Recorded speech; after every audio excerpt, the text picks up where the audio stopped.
Classe de 5e, chapitre nombres relatifs, comparaison. Alors dans cet exercice, il s'agit de mettre un symbole supérieur ou inférieur entre les paires de nombres qui sont données. J'ai tracé ici un trait pour m'aider. Ce trait va me permettre de faire une droite graduée. Alors pour le début, peut-être je n'en ai pas tout à fait besoin parce que quand même ce sont des nombres, j'allais dire normaux, en tout cas des nombres décimaux qu'on a l'habitude de voir depuis longtemps, aucune nouveauté. Alors est-ce que 3,7 est plus petit ou plus grand que 3,24? On entend 7, on entend 24, on a envie de dire que c'est celui-là le plus grand, mais attention, c'est 3,7, 7 quoi? 7 dixièmes, et 24 quoi? 24 centièmes. Hein, ici, le chiffre des unités. Derrière la virgule, le chiffre des unités coupé en 10. Et ici, des chiffres d'unités coupés en 100. Donc, c'est beaucoup plus petit les centièmes que les dixièmes. Hein, c'est 10 fois plus petit. Pour bien comparer, vous vous souvenez, on peut mettre un 0 au bout du nombre derrière la virgule pour avoir le même nombre de chiffres derrière la virgule pour avoir tout en centièmes. Et donc maintenant, on a 3,70 à comparer avec 3,24. Et là, c'est facile de voir que c'est 3,70 le plus grand. Alors maintenant, j'ai moins 54 et 52. Je vais me servir de ma droite graduée. Le 0, je vais le positionner par là au hasard. Le 52, c'est assez grand, ça va être par là. Et le moins 54, ben c'est assez petit, hein, parce que c'est par là, mais c'est assez loin par là. Donc moins 54. Alors, quel est le plus petit de ces deux nombres? Eh bien, c'est le premier que l'on va trouver. Donc, c'est moins 54 qui est plus petit que moins 52.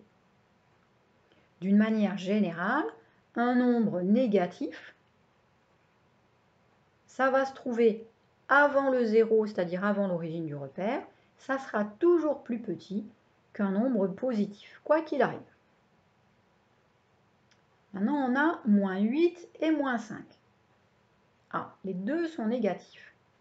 Alors, je vais réfléchir à comment je positionne ces nombres sur ma droite graduée. J'enlève celui-ci, il ne me sert plus à rien. Je vais essayer de positionner déjà moins 5. Et je vais dire moins 1, moins 2, moins 3, moins 4, moins 5. Et je continue à reculer pour trouver moins 8. Moins 6, moins 7, moins 8. Voilà moins 8. Donc quel est le plus petit? Eh bien, c'est celui qui est le plus loin de 0, celui qui m'a fait le plus reculer, parce qu'après, quand je lis dans le sens de la flèche, c'est-à-dire dans le sens de lecture, le premier que je vais voir, c'est moins 8, c'est donc le plus petit. Moins 8 est plus petit que moins 5. Et maintenant, moins 0,45 et moins 0,46, et on imagine aussi que je recule. Je vais redessiner une autre droite graduée ici. Bon, mettons que j'ai moins 0,4, 0,40 si vous voulez.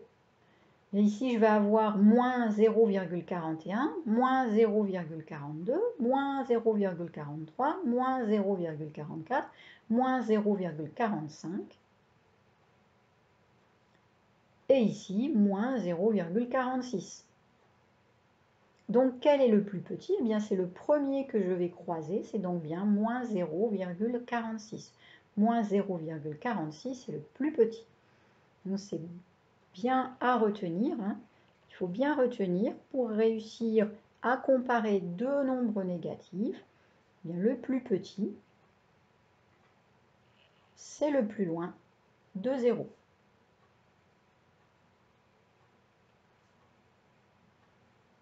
Voilà.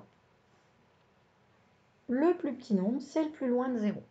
Bien s'en souvenir, surtout quand les nombres sont tous les deux négatifs, qu'on n'a pas trop l'habitude de comparer ce genre de choses, puisque c'est la première fois qu'on en voit. Voilà, j'espère que cette vidéo vous aura permis de bien comprendre. Et bon entraînement, bonne continuation.